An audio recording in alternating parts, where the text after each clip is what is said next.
Doctor Bhimrao Ambedkar Jayanti पर आज मालटाउन करनाल के वाल्मीकि मंदिर में केक काट कर खुशी का इजहार किया गया। और इस मौके पर देखिएगा कि केक को काट करके बच्चियों को यहाँ खिलाते हुए आपको एक और चीज़ बता दें, केक पर डॉक्टर साहब के चित्र भी यहाँ पर लगा हुआ है। फिलहाल वीडियो को ज़्यादा लाइक और शेयर करें। इस समय सीधी तस्वीरें मालटाउन करनाल, जी हाँ मालटाउन करनाल, वाल्मीकि महासभा करनाल, हरियाणा वाल्मीकि महासभा करनाल की ओर से जो है भारत रत्न डॉक्टर भीमराव अंबेडकर जी के जन्मोत्सव पर जन जागरूकता यात्रा यहाँ पर निकाली जा रही है। फिलहाल जो है वाल्मीकि चौपाल में इस समय हरियाणा वाल्मीकि समाज के लोग एकत्रित होकर यहाँ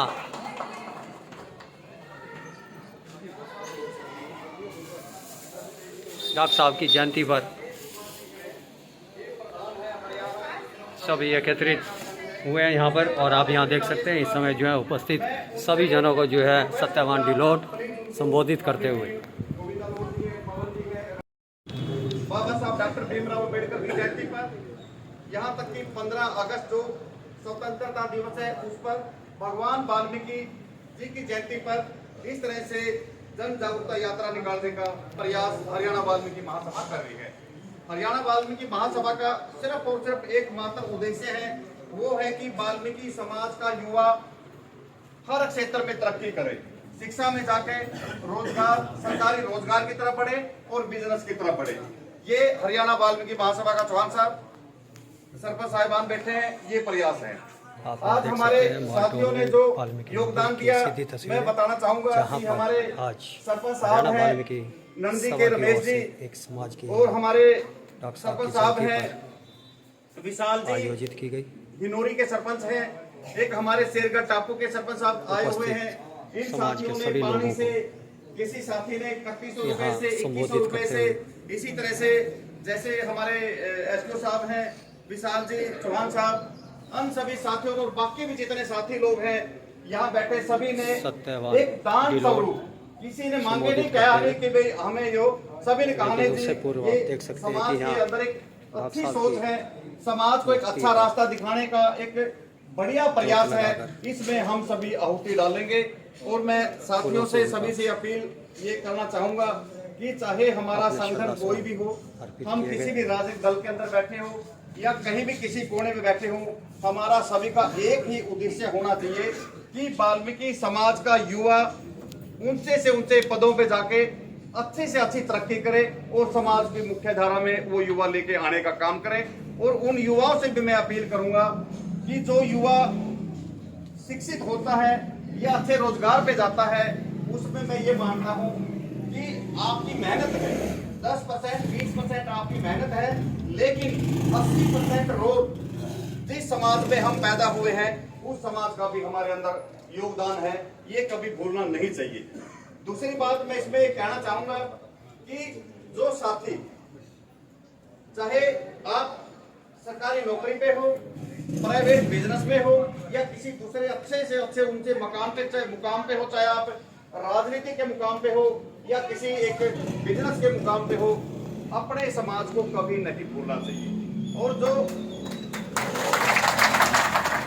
जहाँ पे आप खड़े हो, आप मान लिया हम सोचे कि हम तो सरकारी नौकरी पे है, हम तो नौकरी कर रहे हैं, कार्यकर्ताओं जी रिटायरमेंट के बाद फिर समाज सेवा कराएंगे, समाज सेवा की फिर समाज को भी जरूरत नहीं है।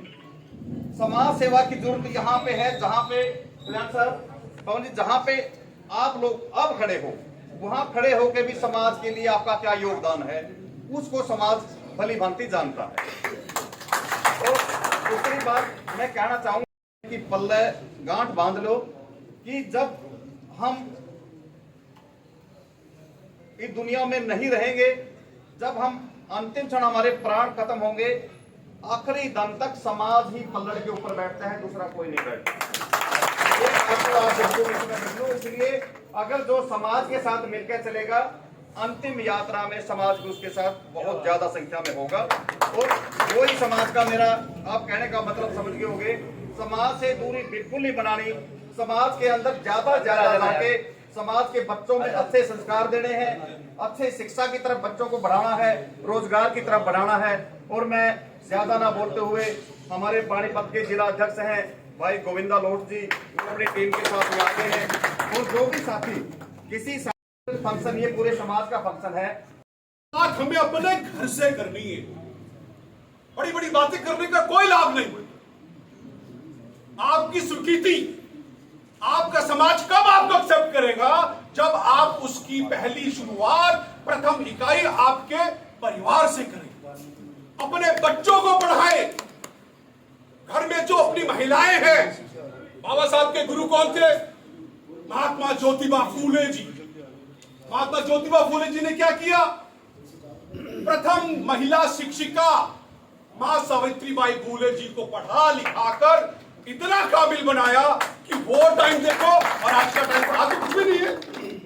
आज तो मामला ही बड़ा साफ है। सिर्फ हमें उस काम को आगे बढ़ाना, महात्मा ज्योतिबा फूले जी की सोच को आगे बढ़ाना है, बाबा साहब की सोच को आगे बढ़ाना। बाबा साहब 1922 में गए लंदन। संदीप जी को मैं बता रहा हूं, सेंट ग्रे कॉलेज में 1922 में बाबा साहब लंदन पढ़ने गए। और आपको बड़ी हैरत होगी ये सुनकर, उसके 100 साल के बाद 1922 और 2022, 100 वर्ष के बाद, मुझे देश का मालूम नहीं, मुझे प्रदेश का मालूम नहीं, लेकिन मुझे मेरे जिले का मालूम है। मैं पंचकुला जिले से आता हूं, आपका भाई दिनेश वाल्मीकि है। आपके बच्चे ने लंदन में 100 साल के बाद जाकर उसी कॉलेज में आपका बच्चा लॉ कर रहा है। 100 वर्ष पीछे तो बाबा साहब लंदन पढ़ने इसलिए गए थे, उन्होंने एग्जाम्पल दिया हमें कि अगर मैं लंदन जाके पढ़ूंगा, मैं पीएचडी करता हूं, मैं डीएससी करता हूं, तो वो एक एग्जाम्पल हम लोगों को सेट करके गए हैं। हमें भी उनके पद चिन्हों पे चलकर उन डिग्रियों को प्राप्त करना है।